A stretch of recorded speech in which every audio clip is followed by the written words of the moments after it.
Hey guys, what's up? It's Anthony from AB Fitness Center here with another jam-packed episode today. If you guys are listening to this after the fact, be sure to head on over to abfitnesstrainer.com/free to pick up your free bonus today.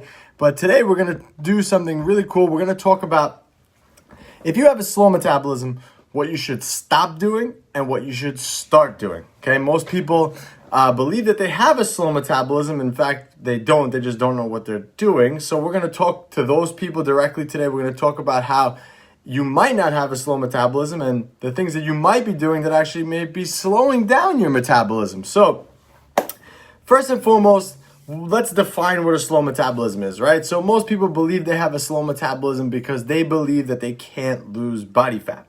So not being able to lose body fat makes them believe, I got to give up, this doesn't work, blah, blah, blah. They try a diet for a couple weeks, they stop, and the whole process is done. So that's what a slow metabolism technically is, right? People believe that they just can't lose any body fat, they can't lose anything, they get on a diet for a week and they just can't lose. So that's what defines as a slow metabolism. And a lot of people could probably relate to that. And I guess I could at one point too, because, you know, you get frustrated with your results and you have to kind of blame something and you blame that. You know, oh, I dieted. And meanwhile, when you look back at it, you dieted for 3 days out of 7 in the week and it really wasn't that. So if you do have a slow metabolism, here are the things that you should stop doing. So 1, you want to stop cutting your calories too fast. So most people, they want to diet and they just drop their calories. They go right to eating nothing. Okay, most people do that. So they'll say, okay, I want to lose some body fat. I want to lose 10 pounds. So I'll just, I won't eat dinner or I'll skip this, or they just cut their calories way too fast. And your body's a really, really smart machine. Your body always wants to maintain homeostasis, which means your body doesn't want to be lean. It's just the way it goes. It's much easier for your body to maintain a higher body fat percentage. So when you cut your calories too fast, your body says, wait a minute, there's too low in calories here. I'm just going to hold on to everything because the calories are too low and I think I'm going to go into starvation mode. So that's kind of what happens, right? I mean, again, I'm simplifying this whole process, but technically that's what happens. And your body kind of levels off and your body refuses to give up any more fat. So that's what happens when you cut your calories too fast. So if you believe you have a slow metabolism, stop cutting your calories too fast. You gotta understand it's okay to eat. Most people believe that when they're dieting that they don't eat anything. It's like, no, I can't eat anything, I'm dieting. But you need food for fuel. Okay, and especially when we cover the other things that we're going to talk about here, you have to make sure that you are, like I said, fueling the body. You wouldn't try to drive cross country on half a tank of gas. You wouldn't get too far. So the second thing that you need to stop doing if you have a slow metabolism is you need to stop doing a ton of cardio. Cardio is good activity. Cardio is good for your heart. Cardio is good for your lungs. But it's not so good when it comes to burning body fat. Most people use cardio as a crutch. And very similar to dropping your calories too fast, your body gets used to the amount of cardio that you are currently doing. So for argument's sake, let's just say that I'm doing an hour of cardio every day. I do it for 5 days and I plateau and I can't lose any more weight. So now your body says, okay, if you want to lose more weight, you're going to have to do more cardio. So now you bump that cardio up. Now I'm doing, instead of 60 minutes every day, I'm doing maybe 80 minutes. It's a lot of time. But now I start losing again. But then you get to that point where that keeps happening and you have to do more and more cardio. So your body gets used to it. The other thing too is if you're doing that much cardio and you pull all that cardio back, your body's not going to sense that it's in burning that many calories again and it's going to store body fat from that. So that's something that happens too. It's a little, a lot of people rely on that. They rely on the cardio to do the work when instead they should be relying on the diet.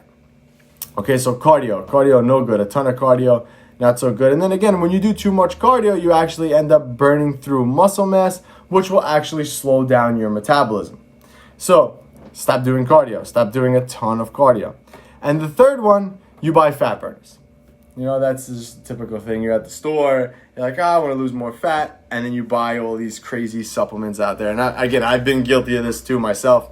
I've easily spent $400 in a supplement store without even blinking. thinking that they were going to give me the next best results. And the simple fact of the matter is I didn't get anything. The only thing that I got out of it was expensive pee in the toilet, because that's what happens with supplements. When you take extra stuff, it just comes right out. So you got to stop looking for quick fixes, I guess, is probably the better one, instead of fat burners. But most people will go to the fat burner end of it. So if you do have a slow metabolism, here's what you should start doing. One, you should start lifting weights, okay? Muscle is the only thing that burns body fat. So this is 1 pound of muscle. And for those of you that are watching this, you can see it. This is 1 pound of body fat, okay? So the more muscle you have, the faster your metabolism is going to be. So this muscle tissue here is, I mean, if you look at it, it's active tissue in your body. It helps you move. It helps raise your metabolic rate. So it's active tissue, right? Body fat, on the other hand, doesn't really do anything. It just kind of sits on your frame. That's kind of all it does, right? So by lifting more weights, you're stimulating more muscle to be built, okay? And by having more muscle, you're going to burn more calories at rest, okay? So this is why higher, lifting weights is so important to changing the way that your body looks.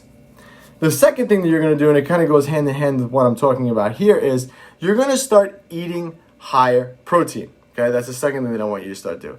A higher protein diet has been shown time and time again to be able to burn more body fat. And the reason being is because protein, whenever you consume protein, your body has to heat up a little bit to burn that off. So for 100 calories in protein, you're pretty much going to lose about 30 of those calories just from digestion, give or take. Whereas with carbs, it's around 10, and I think fat is around 3 to 5 calories. So this is why higher protein diets work. Your body's going to burn off more of the calories from it just from digestion.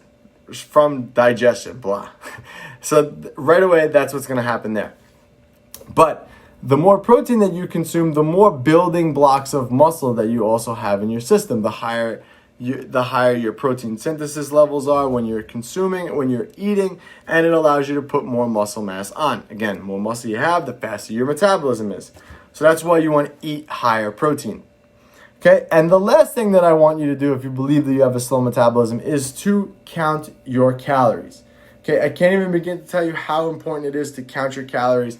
And I tell this story pretty often, but I once sat with this girl who told me, I don't understand, I'm not losing any body fat. My metabolism is really slow. I'm eating like 600 calories a day. Okay, so you're having 600 calories a day, you're not losing any weight, so let's see what's going on. So we ran through a full day of eating, and it turned out that she was having around 2,100 calories every day. Most people assume how many calories they're actually eating. Okay, so just because you may write things down or you might think that you're doing the right thing, downloading something like MyFitnessPal can go a long way in showing you the actual numbers, because again, numbers never lie.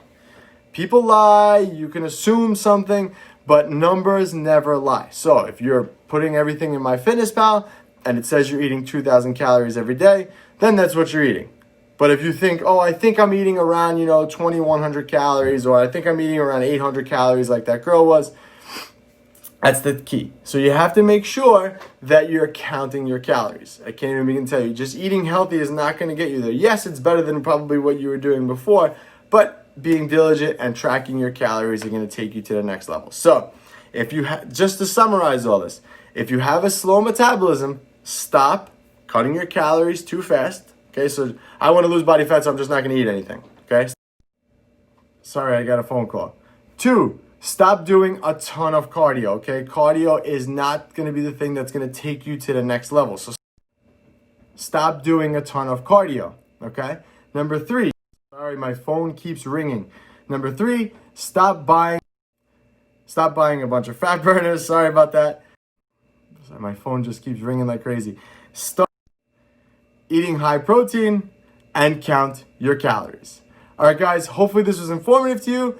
So head on over to abfitnesstrainer.com for more information, and I'll catch you guys on the next one.